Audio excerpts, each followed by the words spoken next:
Perburuan Harun Masiku masih juga belum menunjukkan titik terang. Benarkah terkait skandal korupsi lebih besar yang membalut para elit PDIP dan negeri ini? Pertanyaan itu memang pantas untuk dilontarkan sebab 5 tahun sudah berlalu tapi Harun Masiku masih menjadi buron.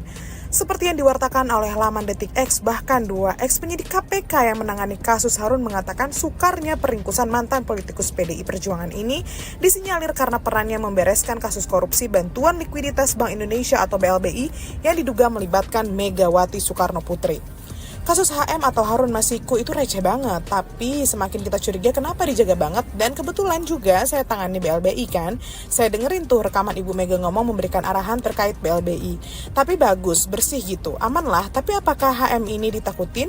Apakah HM ini bakal membongkar soal itu? Begitu ungkap salah satu sumber tersebut kepada Detik X. Menurut sumber ini ada dugaan ditariknya Harun Masiku ke partai berlambang banteng itu untuk memanfaatkan koneksi keluarganya